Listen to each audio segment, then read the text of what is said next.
오늘 우리에게 주시는 하나님의 말씀은 로마서 3장 19절에서 31절 말씀입니다. 우리가 알거니와 무릇 율법이 말하는 바는 율법 아래에 있는 자들에게 말하는 것이니 이는 모든 입을 막고 온 세상으로 하나님의 심판 아래에 있게 하려 함이라. 그러므로 율법의 행위로 그의 앞에 의롭다 하심을 얻을 육체가 없나니 율법으로는 죄를 깨달음이니라. 이제는 율법 외에 하나님의 한 의가 나타났으니 율법과 선지자들에게 증거를 받은 것이라. 곧 예수 그리스도를 믿음으로 말미암아 모든 믿는 자에게 미치는 하나님의 의인이 차별이 없느니라. 모든 사람이 죄를 범하였음에 하나님의 영광에 이르지 못하더니 그리스도 예수 안에 있는 속량으로 말미암아 하나님의 은혜로 값없이 의롭다 하심을 얻은 자 되었느니라.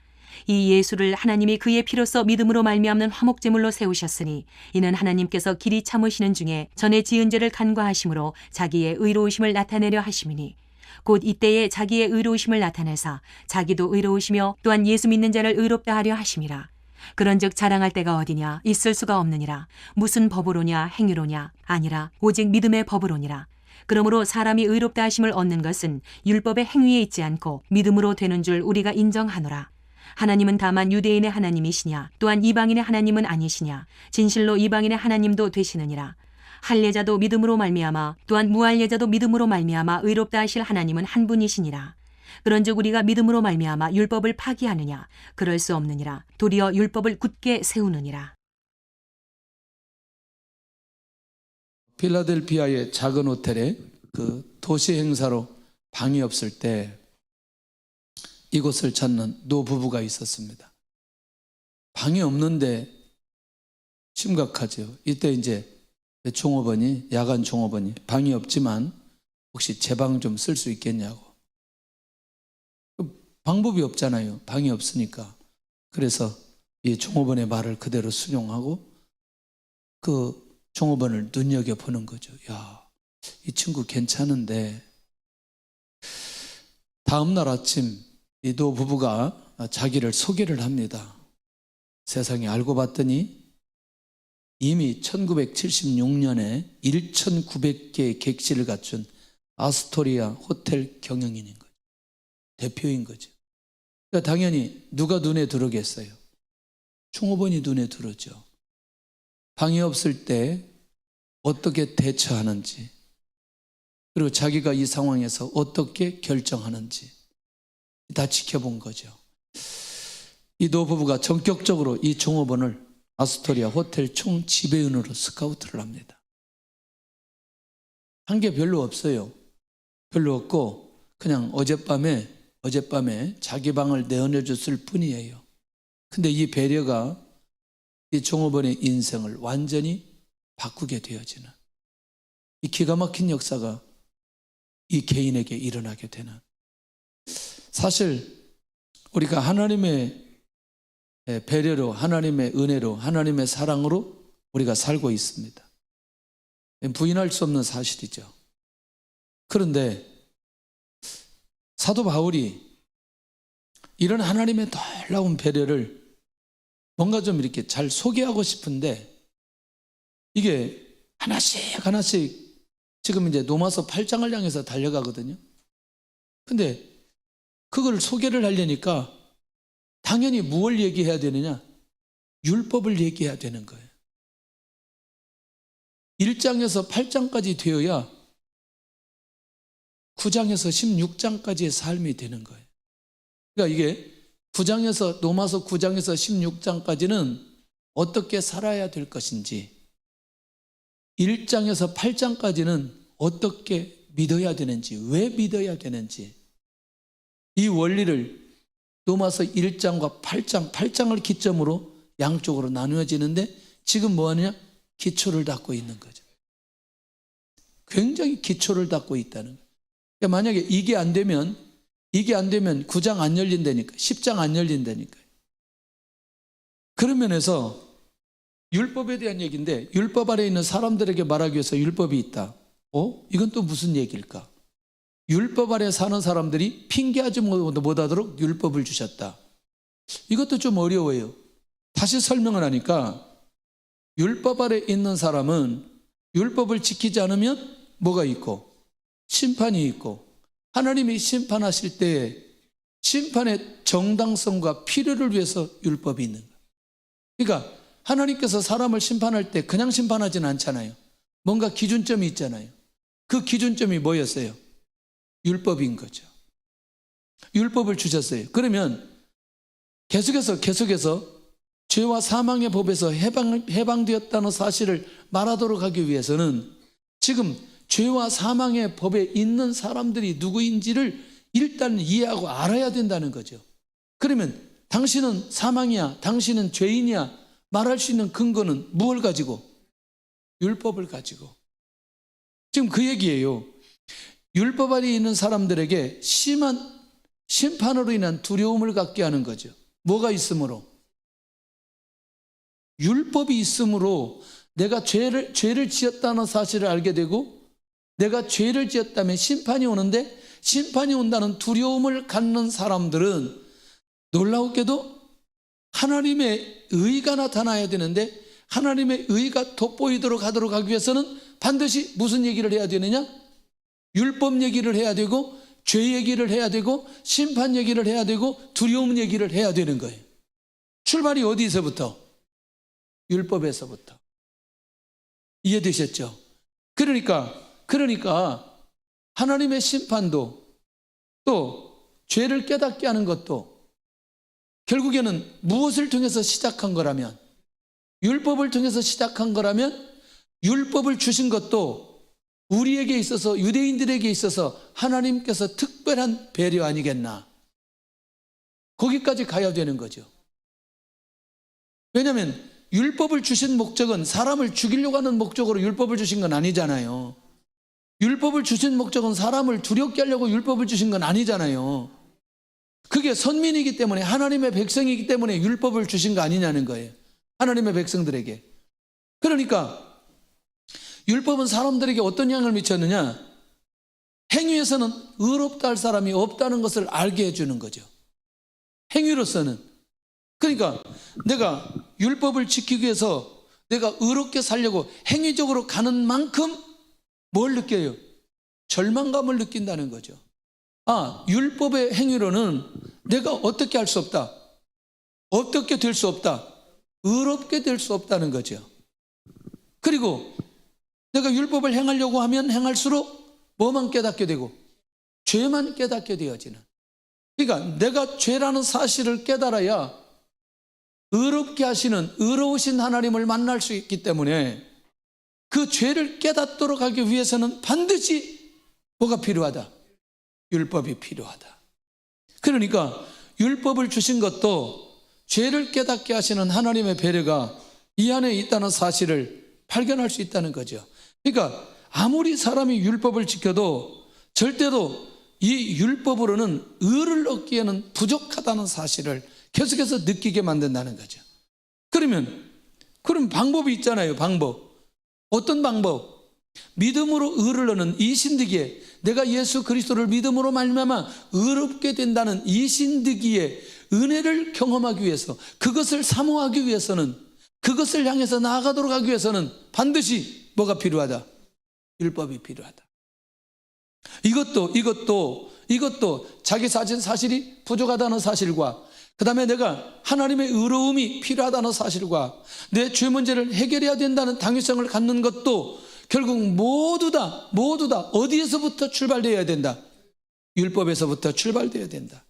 그러면 율법이 무능한 것이 있는데 뭐냐? 죄인을 의롭게 하는 데는 율법이 매우 무능하다. 그래서 율법은 죄인을 의롭게 할 수 있는 다른 방법을 갈망하게 하는 건다. 자, 이게 계속해서 율법의 얘기를 19절 20절에 계속 이거부터 지금 출발하는 거죠, 사도 바울이. 근데 이게 19절 20절이 목적이 아니라니까요. 20절 한번 보겠습니다. 20절 시작. 그러므로 율법의 행위로 그의 앞에 의롭다 하심을 얻을 육체가 없나니 율법으로는 죄를 깨닫는다는 거죠. 율법으로는 죄를 깨달음이니라. 자, 그러면 율법에서 구원을 찾으라는 순간 절망하게 된다. 율법은 구원의 필요성을 보여주고 그 길로 향하도록 방향을 제시해 준다. 굉장한 사명이죠. 네. 굉장한 비밀이 어디에 있다? 율법 안에 있다. 그러면 율법의 가치와 기능은 뭐냐? 율법이 있기에 죄를 죄로 여기고 구원의 필요성을 알려주고, 결국 율법이 자기 안에서 절망하게 된다는 거죠. 그리스도 안에서 믿음을 갖게 하고. 제가 하루에 주기도를 8번 해야 주일이 지나갈 때가 있었어요. 교육전도사 시절에. 그렇죠. 그래서 아침부터 오후까지 열심히 이렇게 하면 제가 하는 사역은 폭발을 일으켜야 됩니다. 그렇게 열심히 하는 게 어디 있어요? 유초등부, 중고등부, 청년부 뭘 하는지 하여튼 8번을 어떻게 제가 그걸 세봤어요. 오늘 내가 몇 번 했는지, 주기도를 몇 번 했는지, 몇 번 예배 드리고 몇 번 기도하고 몇 번을 마쳤는지, 그걸 매주 그렇게 해야 매주가 지나갔어요. 여러분, 이렇게 열심으로 할 수 있을까요? 지금 아마 사역자들 하루에 주일날 이렇게 8번씩 주기도하고 사역하라고 하면 아마 못 견딜걸요? 예. 심지어 제가 성가대 주의까지 했어요. 그렇게 하고. 이래봬도. 잘렸지만 나중에. 경희대 음악과 2학년 학생이 와가지고 잘렸어요. 너무나 주의 못한다고 잘려가지고, 그리고 대원으로 들어가서 또 했어요. 근데 문제는 제가 워낙 열심히 하니까 모이기는 잘했는데 실력이 안 올라가. 그런데 잘하는 사람이 오는데 실력을 올라가는데 사람들이 안 와. 왜냐면 이게 재밌어야 되거든, 성가대가. 그래가지고 목사님이 굉장히 갈등했던 적이 있어요. 근데 그렇게 열심으로 하면 제가 맡은 기관은 폭발해야 돼요. 맞아요? 열심히 했다니까요. 아침도 안 먹고, 그것도 국수만 먹고. 그런데 폭발이 안 일어나요. 왜 그러느냐? 내가 인격적으로 주님을 만나지 못했어요. 누가 그걸 알려주지도 않았어요. 왜냐하면 내가 눈 떠보니까 교회에 있고, 내가 눈 떠보니까 교회 다니고 있고, 내가 눈 떠보니까 예배당에 있고. 그러니까 누가 나한테 복음을 정확하게 설명해 주지 않았어요. 율법도 누가 설명해 주지 않았어요. 성경에 그냥 계단공가로 성경에 있는 내용을 가르쳐 주었지, 저한테 정확하게 복음을 가르쳐 주지 않았어요. 그리고 묻지도 않아요. 관심도 없어요.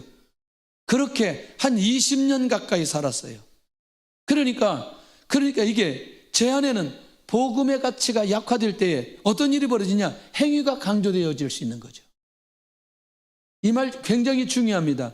복음의 가치가 내 안에서 발견되기 전에는 나도 모르게 행위가 강조되고, 행위 안에서 무엇을 이루려고 하는 의지가 훨씬 더 강하게 나타나는. 그런데 그럴수록 제 안에는 뭐냐? 절망감과 공허함이 있는 거예요. 이게 굉장히 무서운 거였어요. 너무나 시간이 많이 가니까. 자, 결국 뭐냐? 자신의 죄를 인식하는 영적인 진단은 명의의 진단과도 같다. 그러니까 이 율법을 통해서 자기 죄를 발견하고 확인하는 것만큼 귀한 게 없다. 보세요. 율법의 역할은 죄를 인정하게 하고 죄의 문제를 해결하는 간절한 기회를 붙들게 된다. 계속 율법에 관한 내용이 이거예요. 그래서 나는 죄를 어떻게 발견하고 고백하느냐? 죄가 발견되면 어떻게 처리하고 해결하느냐? 죄의 문제가 해결되지 않으면 어떤 결과가 오게 되느냐? 간단하죠? 율법에 있는 내용들을 정리한다면 죄의 문제가 해결되지 않으면 바로 아까 얘기했잖아요. 처음에 심판이 오고, 심판이 온다는 사실을 생각만 해도 내 안에 두려움이 있고, 그러니까 죄 문제 해결되지 않으면 나도 모르게 무엇이 가득하다? 두려움이 가득하다. 사람에게 지은 죄도 사람에게 고백하면 탕감이 되더라고. 그런데 하나님 앞에 지은 죄를 하나님 앞에 고백하면 뭐하게 되고? 깨끗하게 용서받게 되고. 할렐루야. 자, 그렇다면 이제 율법을 통해서 죄를 깨닫게 하는 그런 하나님의 배려가 있다면, 이제는 뭐냐? 그 죄의 문제를 확실하게 해결하기 위해서 새로운 길을 열어놓으신 배려가 그 안에 있는 거죠. 첫째, 율법을 통해서 뭘 깨닫게 했어요? 죄를 깨닫게 했어요. 이게 율법의 기능이에요. 율법의 역할이에요. 율법을 주지 않았다면 무엇을 깨닫지 못했을 텐데? 죄를 깨닫지 못했을 때인데 율법을 주심으로 죄를 깨닫게 하는 하나님의 배려가 그 안에 있었다. 그러면 그 길을 해결해야 되잖아요. 율법과 상관없이 하나님께서는 새로운 길을 열어놓으셨어요. 근데 이 새로운 길은 율법서와 선지자들의 기록이 증거하고 있다. 사도행전 2장을 보겠습니다.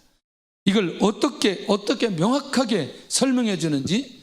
자, 요거 보면 이 사도 바울이 왜 3장 21절에 율법서와 선지서들의 얘기를 고백하고 있는지, 사도행전 2장 25절부터 28절까지 똑똑하게 정독해야 됩니다. 자, 처음에 누가 그를 가리켜 이르되, 신약 사람이야, 구약 사람이야? 자, 시작. 다윗이 그를 가리켜 이르되, 내가 항상 내 앞에 계신 주를 배웠으며 나로 요동하지 않게 하기 위하여 그가 내 우편에 계시도다. 그러므로 내 마음이 기뻐하였고 내 혀도 즐거워하였으며 육체도 희망에 거하리니, 이는 내 영혼을 음부에 버리지 아니하시며 주의 거룩한 자로 썩음을 당하지 않게 하실 것이미로다. 주께서 생명의 길을 내게 보이셨으니 주 앞에서 내게 기쁨이 충만하게 하시리로다. 이제 저를 보셔야 돼. 이 내용이 누가 고백한 내용이에요? 다윗이 고백한 내용. 다윗이 고백하는 그분이 누구예요? 예수님이죠. 예수님이죠. 내 앞에 계신 주를 내가 날마다 배웠으며, 와우. 그러니까 이미 다윗이 그때 앞으로 오실 누구를 보았다고? 메시아를 보았다고. 그러니까 이미 구약에는 율법과 상관없이 새로운 길을 열어놓으시고 그 길로 인도해 놓으셨다. 선지자를 세운 목적도 그렇고 구약을 기록한 목적도 이 새로운 길을 위해서 결국에는 기록되어지고 선지자들이 사용되었다. 창세기 3장 5절부터 15절부터 시작해서 결국에는 이스라엘 백성들에게 확실한 이것을 완전히 그들 안에 심어주기 위해서 무슨 사건으로? 출애굽 사건 중에 가장 핵심은 유월절 사건이죠. 그 다음에 출애굽한 이들에게 확실하게 보여준 길, 무엇을 통해서? 광야에서 뭐 했어요? 뭐 만들었어요? 아니, 모세 불러다가 그 많은 시간 뭐 만들으라고? 성막 만들라고. 성막의 모든 내용과 재료와 기구와 숫자는 결국 무엇과 연결된다? 예수님과 연결된다. 이해되나요? 이제 이해되나요? 가나안 땅에 왜 가야 돼요? 왜 그렇게 가나안 땅에 들어가도록 그렇게 비전을 주셨어요? 가나안 땅에 누구 오시니까? 예수님 오시니까. 그것도 베들레헴에 예수님 오실 것이라는 그 약속을 구약에 수도 없이 해놨잖아요. 그러니까 새로운 길을 열어놓으시기 위해서 율법서와 선지서들이 기록되고 사람들이 기록할 사람들이 필요했다. 이해되나요? 정리됐나요? 그 새로운 길은 결국 누구를 통해서? 예수 그리스도를 통한 길이며 모든 만민에게 차별 없이 주어진다. 그리스도를 믿음으로 하나님의 의를 나타내게 하는 기가 막힌 길을 열어주셨다는 거예요. 제가 신방에 보니까 사람들 만나보니까 성도들의 관심이 어디에 있는지를 분명하게 알았어요. 어디에 있어요? 돈 그만해. 이제 우리 하도 돈 얘기 많이 해가지고 돈 그만해. 이제 우리에게 있어서 가장 관심 있는 게 누구예요? 아니, 돈 그만하자니까 지금. 아니, 뭔 또 영혼 저렇게. 자녀예요, 자녀. 자녀 얘기예요. 자녀 얘기하면 날새요, 날새. 맞아요, 안 맞아요? 왜? 왜 자녀 얘기하면 그렇게 엄마 아빠가 관심을 가져요? 사랑하니까. 사랑하니까. 나는 그건 정상이라고 생각하죠. 당연히 그래야 되죠. 그러면 여러분들, 우리가 예수님 얘기하면 예수님을 사랑하는 사람은 반응하는 게 달라요. 그게 내가 예수님을 사랑하고 있는지 사랑하지 않고 있는지에 대한 결정적인 증거는, 자, 제가 오늘 이 가정에 주님의 은혜가 있게 해 주옵소서, 예수님의 은혜가 있게 해 주옵소서, 이렇게만 기도하는데 저 깊은 곳에서 아멘. 이 고백이 나오는 건 이 가정이 진짜 주님의 은혜가 필요하다는 사실의 고백이거든. 기도를 할 때도 예수 그리스도의 말씀이 이 가정에 성취되게 하여 주옵소서. 그러면 나도 모르게 내 안에서 주님을 사랑하고 주님의 말씀을 기대하는 사람은 아멘 이렇게 하게 되어진다는 거예요. 여러분들, 우리가 왜 사도 바울이 로마 교회에 있는 성도들이 복음을 모르나요? 이 길을 지금 몰라서 알려주고 있나요? 이미 그들이 예수님이 누구인지 알고 믿었기 때문에 로마 교회가 세워졌고, 로마 교회 성도들은 많은 사람들에게 인정받는 사람들이고 310년, 약 300년 가까이 그들이 복음을 전해서 이 복음으로 로마를 무너뜨린 사람들이 로마 교회 사람들이에요. 이 말 이해되나요? 그런데 그 사람들에게 다시 무슨 얘기를 하느냐? 예수님에 관한 얘기를 계속해서 얘기 시작하고 있는 거죠. 그러니 오늘 내가 이 복음을 받을 때마다, 예수님에 관한 얘기를 들을 때마다 내 안에서 어떻게 내가 반응하는지는 예수님과 나와의 관계 속에서만 정리되어지는 거예요. 예수님의 은혜 가운데 있는 사람은 날마다 그 은혜의 강물 속에서 끊임없이 살아가게 되어지고, 율법 속에 살아가는 사람은 날마다 고난과 아픔과 어려움 속에서만 살아나고, 자, 그러니 율법을 통해서는 죄를 깨닫고 절망하게 하는 상태에 이르게 하지만 그리스도를 통해서는 하나님의 의가 나타나도록 열어주셨다. 하나님의 의가 이 그리스도를 통해서 나타나도록 해주시는데, 보세요. 왜 그러느냐? 왜 모든 사람들이 이 길로만 가야 되느냐? 죄를 범하였기 때문에 하나님의 영광에 이르지 못한다는. 자, 그렇다면 믿음으로만 아무 공로 없이 은혜로 얻게 될 수 있는 길인데, 이게 무슨 말이냐면 이 길로 가야만이 뭐가 해결될 수 있다? 죄 문제가 해결됐어. 죄 문제가 해결되지 않으면 하나님의 영광에 이른다, 이르지 못한다? 이르지 못한다. 하나님의 영광에 이르도록 할 수 있는 길은 죄 문제가 해결돼야 되고, 죄 문제 해결은 누구를 통해서만 가능하다? 예수님을 통해서만 가능하다. 그래서 바울은 왜곡된 율법의 근본 의미를 바로잡기를 원했다는 거예요.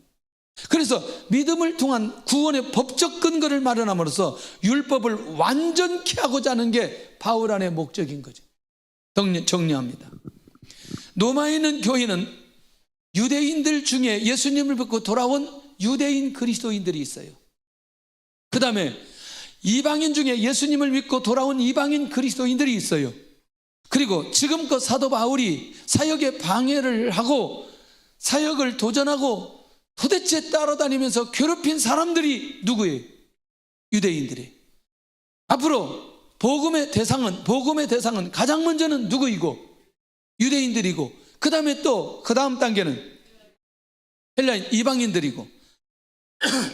그러려면 로마 교회 성도들이 무엇에 대한 감각이 있어야 돼? 율법에 대한 감각이 있어야 된다니까요. 그리고 그 율법에 대한 감각이 무엇으로 정리되어서?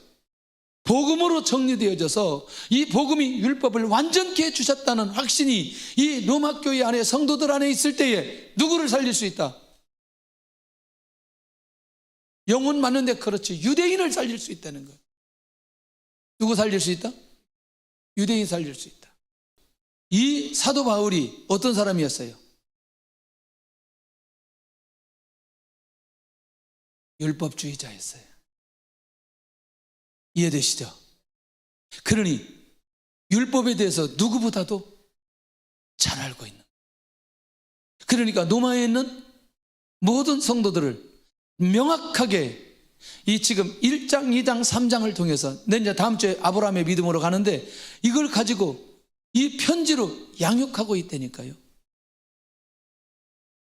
이게 그냥 중요한 게 너무나 중요하다.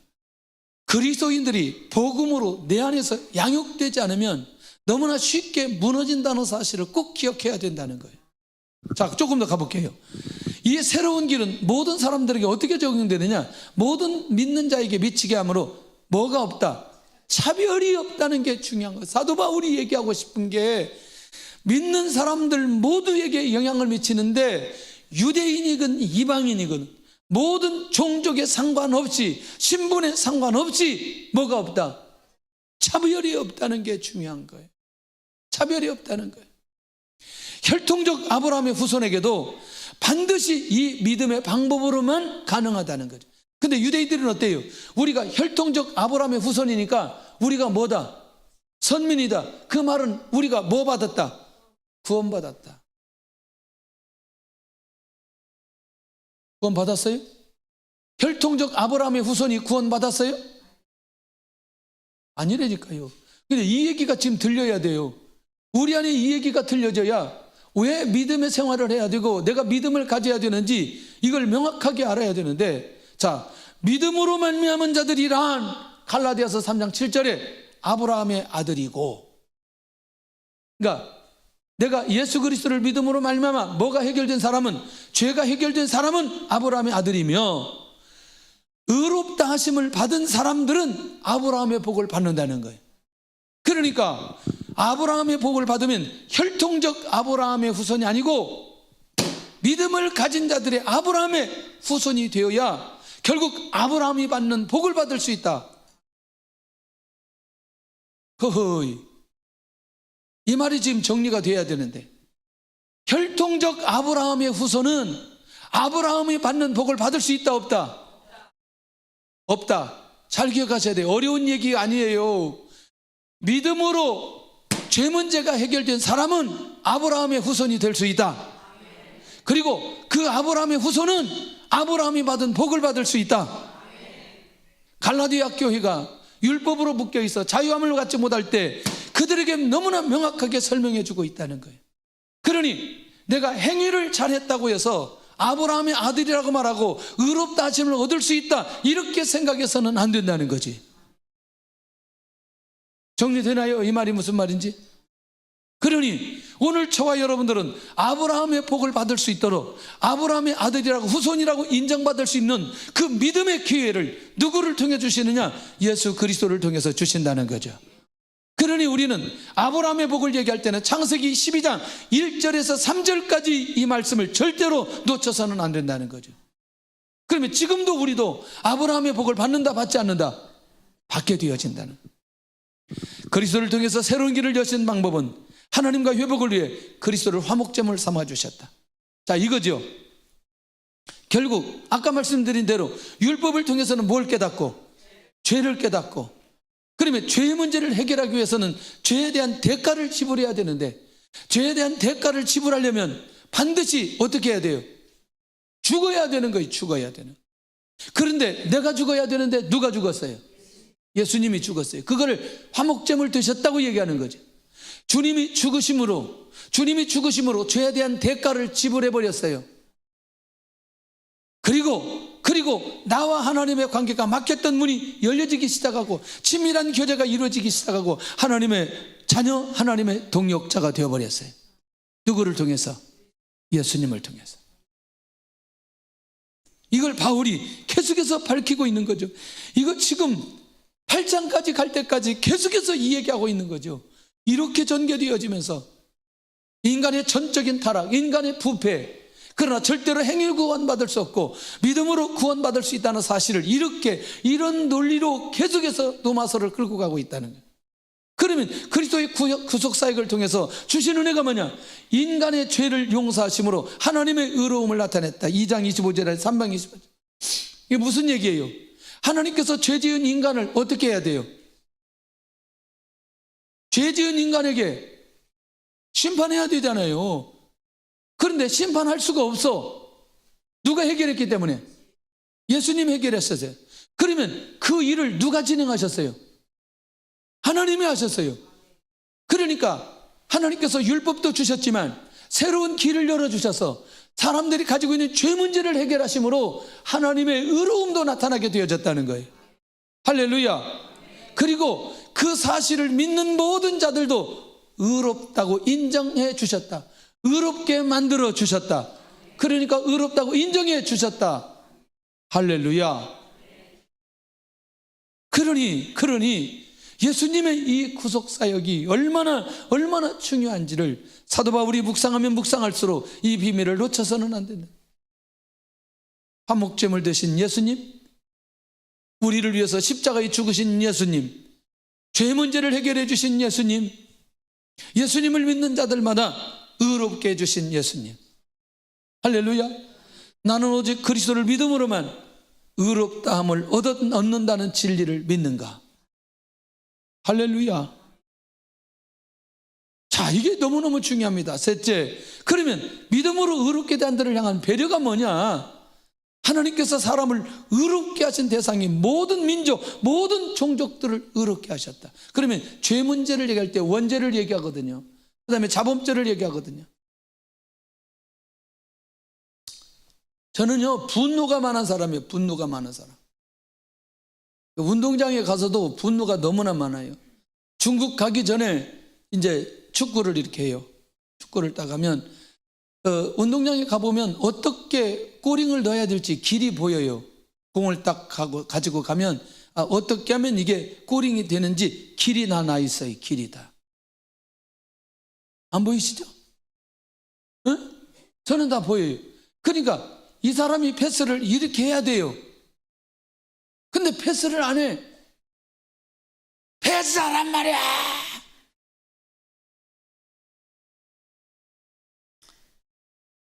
두 번째 또 안 해. 아까도 안 하고 또 안 하냐 지금. 얘가 이제 스트레스 잔뜩 받는 거예요. 왜 잔뜩 받냐? 얘는요, 공을 이쪽으로 줄지를 몰라. 그리고 주어도 공이 오지를 않아. 실력이 안 돼가지고. 나한테 찬다고 우리 팀한테 찬다는데 다른 데로 가. 그러면 이제 더 욕 바가지로 먹어 이제. 그러면 아니 저쪽 그 라인 끝에 가면은 이렇게 센터링이 올라와야 되는데 센터링이 올라오지 않고 거기서 아니다 빼앗기고 또 간다. 그럼 또 욕 바가지로 먹어. 주님, 이제 축구 끝나고 조용히 와서 보면 오늘 하루를 살펴보니까 운동장에서 너무나 저놈이 다음 주에 안 나오면 어떻게 하나. 다음 주에 또 운동장에 나와 있어.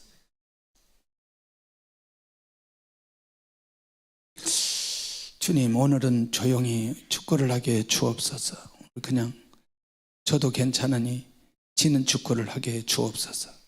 그러다가 갑자기 운동장에 한 2골 먹으면 아까 그 생각했던 거 다 잊어버리고 다시 또 말하기 시작하는 거예요. 야, 너 지난주도 안 했는데 오늘 또 패스 안 한다고 욕 바가지로. 주님, 제가 깨달았어요. 저하고 축구한 사람들은 저보다 인격이 훨씬 좋다고. 왜냐하면 애들끼리 이제 제자 훈련하는 거예요. 야, 저러다 그만두니까 너 너무나 신경 쓸 필요 없다. 제가 다 잊어버린다. 그래가지고 다음 주에 또 데리고 나와 또. 이게요, 반복적으로. 그래서 제가 어느 날 갑자기 이렇게 정리를 했어요. 이제 우리 팀은 절대로 대회 나가지 않는다. 왜냐하면 대회 나가니까 이게 너무나 더 살아나는 거예요. 이게 막 1골, 2골 더 먹고. 그래서 여러분들 그런 거 하셔야 돼요. 몰라도 되는데 남자들은 그거 알아야 돼요. 이게 친선 경기나 뭐 할 때 2대0 이상 더 골을 넣으면 안 돼요. 그래서 여러분들 큰 경기할 때, 친선 경기할 때는 2골 이상 잘 안 넣습니다. 아무리 공을 잘 차도 외국에서 큰 팀들이 와도 2골 이상 안 넣어요. 왜냐하면 3골 넣으면 그때부터 이제 정강이 차기 시작해요. 그래서 2골 이상은 안 넣어요. 이게 이제 그런데 이렇게 보니까 하나님 앞에 내가 회개할 수 있는 내용들이 훨씬 더 많은 거죠. 뭐가 보이니? 죄가 보이니. 근데 이거는 지금 원죄가 아니고 자범죄예요. 그러면 지금 이 얘기는 원죄부터 시작해서 모든 죄를 통틀어서 얘기한단 말이죠. 그러니까 이제는 우리는 근본적인 문제로 접근해야 된다는 거죠. 무슨 얘기냐? 죄 문제 해결되지 않으면 바로 무엇으로 이어진다? 심판으로 이어진다. 그러나 죄 문제를 해결하기만 하면 그가 심판의 대상에서 은혜의 대상, 축복의 대상으로 바뀌어진다. 그런데 대상은 모든 종족들이다. 이 눈을 열어주면 노마의 교회에 있는 성도들은 어떻게 될까요? 땅끝까지 가게 된다는 것. 땅끝까지 가게 된다는 것. 이 시선만 열어놓으면 모든 종족들을 의롭게 하시는 하나님의 계획을 그들이 알아듣는 순간에 가만히 있을 수 없다는 거죠. 왜? 이건 하나님께서 주는 엄청난 선물인데 하나님의 은혜와 배려 주어진 이 의로움인 자랑할 것이 아니고 선물로 배려로 은혜로 주어진 것이니 이건 나눠야 될 필요가 있다는 거예요. 마음껏 나눠야 될 필요가 있다는 거예요. 할렐루야. 결국 뭐냐? 바로 이 얘기인 거죠. 유대인에게만 아니라 이방인에게도 같은 배려를 허락해 주셨다. 그러니 내 가족, 내 부모, 내 형제, 내 친구, 내 민족 모든 자들에게 이 하나님께 주셨던 이 배려, 나에게 주셨던 이 배려가 흘러가야 될 필요가 있다는 거예요. 흘러가야 될 필요가 있다. 얼마나 감사한 일인지. 오늘 누가 이제 조사를 해봤나 봐요. 우리 교회 출신들 중에 제가 한국에서 나와가지고, 중국에서 나와가지고 한국에 있으면서 신학을 가고 사역하는 친구들 봤더니 조사는 한 30명 가까이 되더라고요, 벌써. 근데 이 친구들이 나가서 또 동일하게 사역을 하고 있어요. 난 너무나 감사하다고 생각해요. 이런 일들이 더 파장을 일으킬 줄로 믿습니다. 근데 꼭 하는 얘기가 우리 교회에서 예배와 기도와 전도에 대한 훈련이 자기들 사역할 때 너무나 도움이 된다는 얘기를 하고 있어요. 여러분들, 다른 걸 다 떠나서 어떤 목표를 정해놓고 전도하자, 이걸 떠나서 이런 놀라운 하나님의 은혜가 나에게 주어진 거라면 내 남편, 내 아내, 우리의 자녀들이 하나님 앞에 돌아와야 되는 것 당연한 거 아니냐는 거예요. 할렐루야. 자, 조금 더 나가서 그 얘기가 그 얘기 같지만 모든 무할례자, 할례자나 무할례자들에게 나타난 배려는데 그게 지금 선택된, 그러니까 혈통적 유대인이나 이방인이나 상관없이 동일하게 그들에게 이 은혜를 내려주셨다. 근데 오직 무엇으로만? 믿음으로. 종교적인 행위를 강조한 유대인들도 오직 무엇으로만? 믿음으로. 제가 종교적인 행위라고 말하지만 지금 악한 일을 행하고 하나님 앞에 돌아올 수 없는, 도대체 용서받을 수 없는 자들도 오직 믿음으로만 하나님 앞에 이 죄 문제가 해결받을 수 있다. 이 길을 열어 놓으셨다는 이 사실. 자, 30절 한번 보겠습니다. 그 얘기가 제 얘기인지 아니면 성경에 기록된 말씀인지. 시작. 할례자도 믿음으로 말미암아 또한 무할례자도 믿음으로 말미암아 의롭다 하실 하나님은 한 분이시니라. 아멘. 누구를 믿음으로? 예수 그리스도를 믿음으로, 예수 그리스도를 믿음으로 하나님께서 의롭다 해 주셨다. 결국 영혼에 관심 있고 복음에 관심이 있으면 우리 대화 자체가 이렇게 다를 수 있다는 거죠. 종교적인 행위가 없어도 오직 무엇만 있다면, 믿음만 있다면 이런 배려를 받을 수 있다는 것과 이 반전의 인생으로 살아갈 수 있는 유일한 길은 결국 그리스도를 통해서만 주신 길이다. 할렐루야. 그러면 네 번째는 이 신득이, 믿음으로 말미암아 의롭다 된다는 이 신득에 대한 하나님의 배려는 결국 율법을 폐하라는 것이 아니라 오히려 율법을 굳게 세우시는 게 목적이 있다. 다시, 율법을 지키지 않으면 뭐가 있고? 심판이 있고. 율법을 지키면 심판이 없는데, 그런데 율법을 우리가 지킬 수 있다 없다?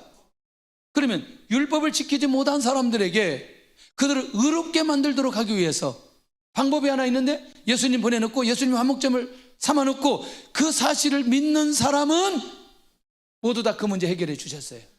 그러면 율법을 폐하는 거예요? 완성시킨 거예요? 완성시킨 거예요.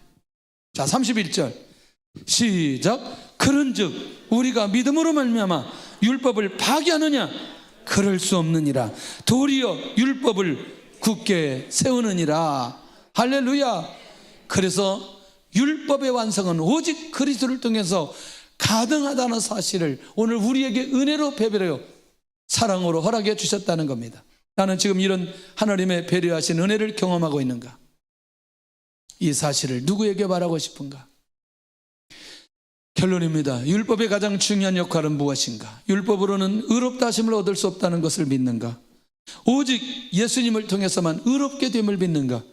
이 비밀을 전해야 할 사람은 누구인가? 오늘 이 놀라운 은혜가 우리 안에 흘러가기를 예수님의 이름으로 축원합니다. 찬양하면서